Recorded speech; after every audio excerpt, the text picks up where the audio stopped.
Hey, how's it going guys? Mr. Reach here. We are doing an Empyrion video. Now this is going to be like a guide to try and help new people with the game, because the game can be quite complicated at the beginning. Now there is like a basic tutorial in the game where it kind of guides you through it. I didn't find it too much helpful. There were a lot of things that it didn't explain, so I'm going to try my best to just explain very simple things just so you guys know what's going to happen when you first start your game. Now I'm not a professional at this game. I have about 170 something hours. So yeah, I'm not that great. If I miss anything, for those who have played it longer than I have, you can let me know in the comments and I can do a part 2 of this video to try to help people out, because there's just not much videos out there explaining people how to get going. It's all outdated and stuff, so that's what I'm going to do. So when you first start the game, it's a single player. You want to keep everything default if you're new to the game. If you really are bad at games, you can always change the difficulty setting to as low as you can possibly go. There's a whole lot of options you can change around, but I really just suggest keeping it to what it was, which is medium default. It seemed to be quite simple playing at that, so highly recommend. This is just giving information about the planet that you're going to be landing on. You can choose between other ones, starting locations. You can also change the size and then your start location, but again, highly recommend. You can either choose this one as well. This one's also very nice, comes with the base, but I recommend just choosing this one. It's great. It's nice area, and yeah, you should be fine. So let's jump straight into the game and I'll just show you some tips. Alright, so once you've landed, I highly recommend you do the tutorial if you're new. However, I'm not going to go through all that again, and it's a pain, so yeah. So first thing you need to do is you need to go open this thing up. Depending on what scenario you're playing, you're going to get a bunch of stuff in here, but I think this scenario, I'll have it pop up on screen exactly what scenario I'm playing so you guys know. You can just take whatever's in the pod, and yeah, just don't forget to do that, because sometimes there can be some nice things in there. Now, the one thing that the game did not tell me is that you can actually chop trees down without a chainsaw. Yeah, I really wish I knew that before, because you need to get trees to make plant fibers to make biofuel when you eventually start making your base. So what you need to do is you need to get your survival tool, put in your tool belt, press the number, and then go to defensive mode, and then you just sit and whack this tree for how long it's going to take, and then it will chop down.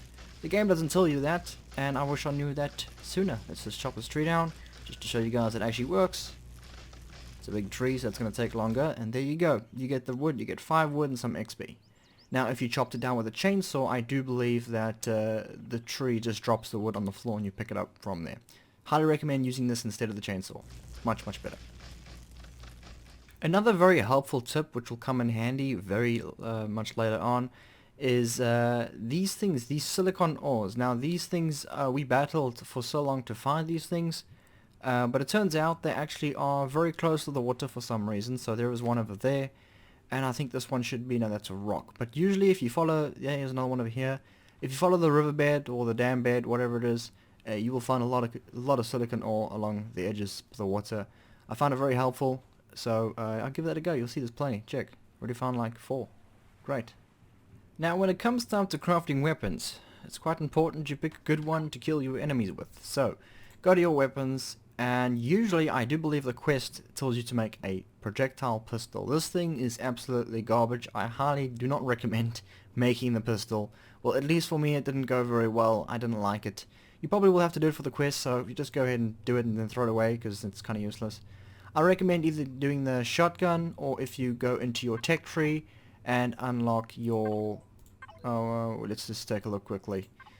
Unlock some other ones. You can get a rocket launcher, but that's kind of later on. Assault rifle's also pretty good, but you need to be a level 3, I believe. Yes, I think. So yeah, I highly recommend you don't make the pistol. It's not good at all. Go for the shotgun. Much better. Another very handy tool. This comes in handy quite a lot, and I've used it plenty of times to save me from dying thousands of times trying to get my bag. If you press F5, it kind of has this drone. It helps out a lot, especially if you die far away. You don't have to go and fetch your bag. You can go and fetch it without going and dying. It is a lot of help, although you can't go too far, so just be careful. You can pick up your bag and then just press F5 again, and you are safe. Now usually the AI does not attack the drone, but be careful, because the turrets, they do. So yeah, if you're dying in front of a turret, it's going to be quite a problem. You can also use this thing to mine, which is quite interesting. I've never used it to mine. I never saw the reason to use it to mine, But when you go up to a rock, just make sure you have your tool selected, your survival tool.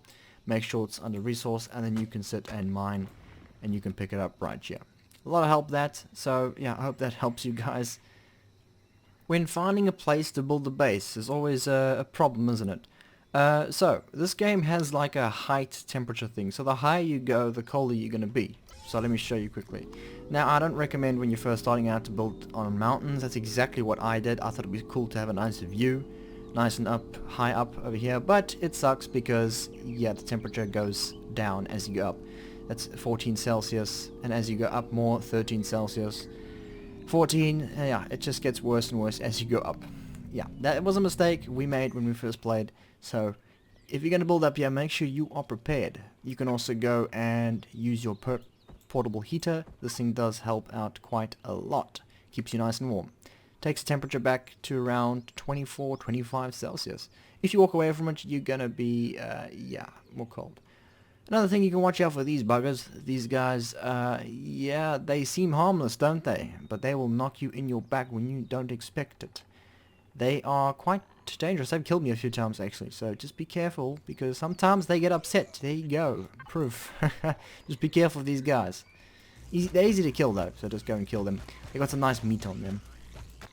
Another very handy tool, and I wish more games added this. I really like it, and I think it really helps new players get to doing things. Now, when we first started, I really didn't know how to build things. I didn't know what to do. But luckily enough, the game comes with a factory.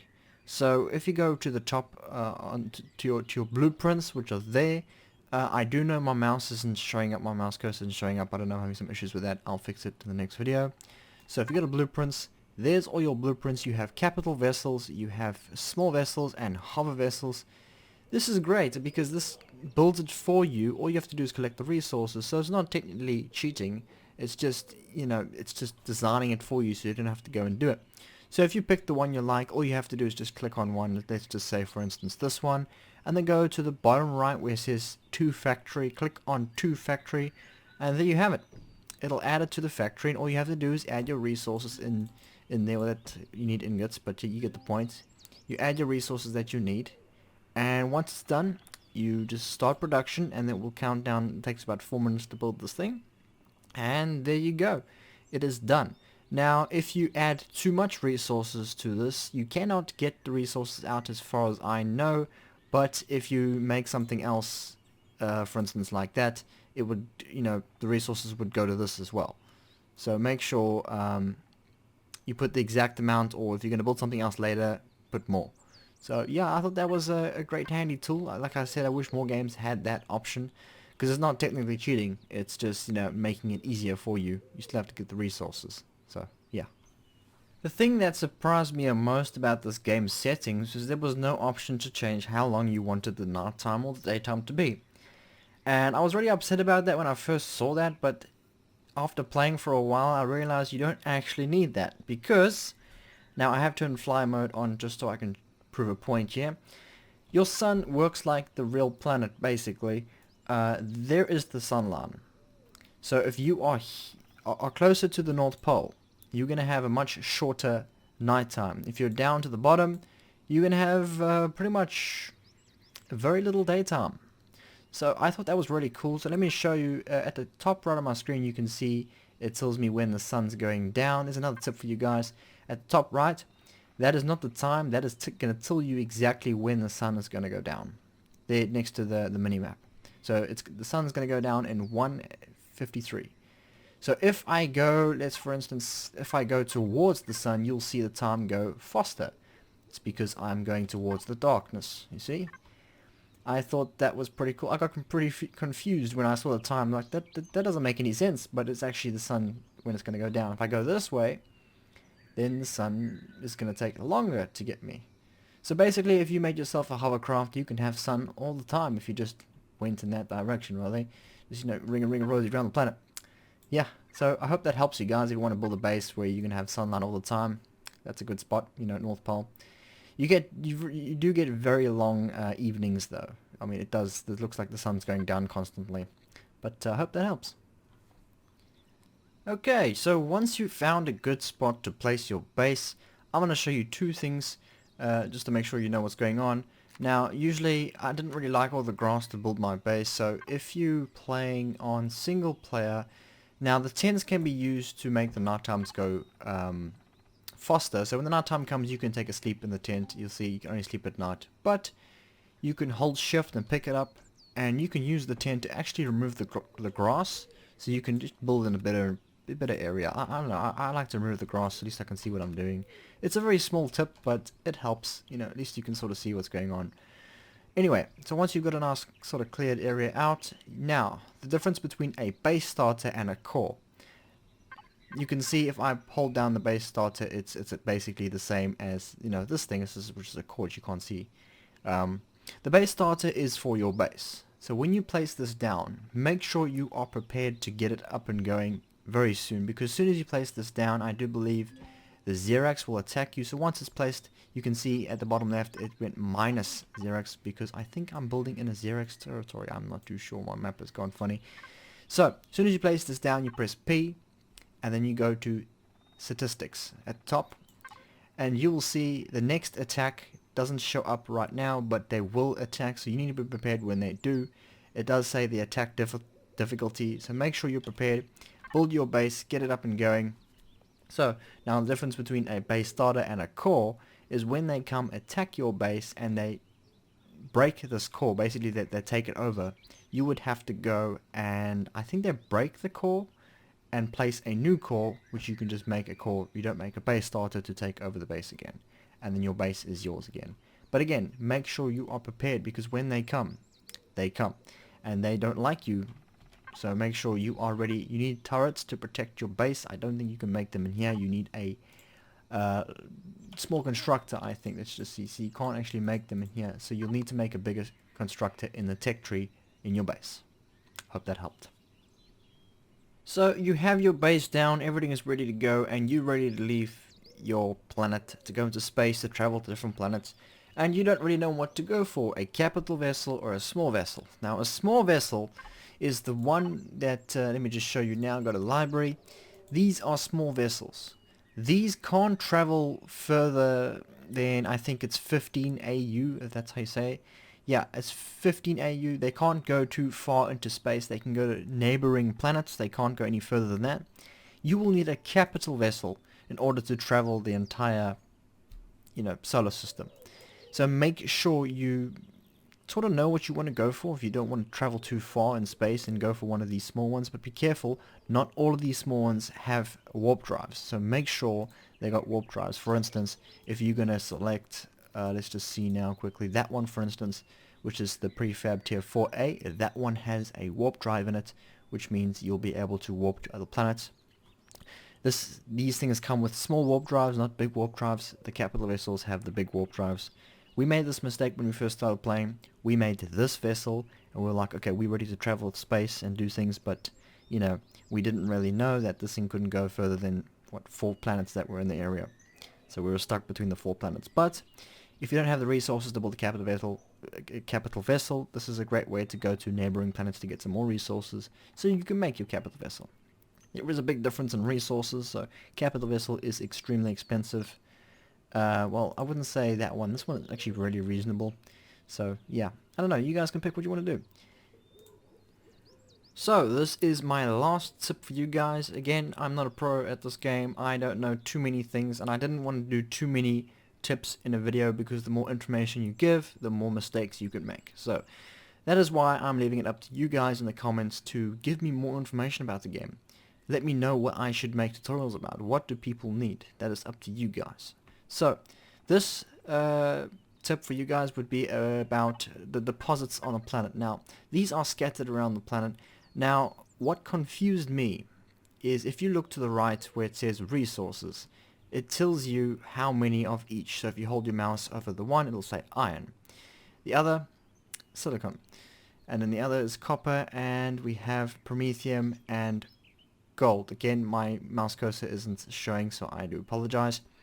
What confused me is that every time I found one of these, it didn't go down.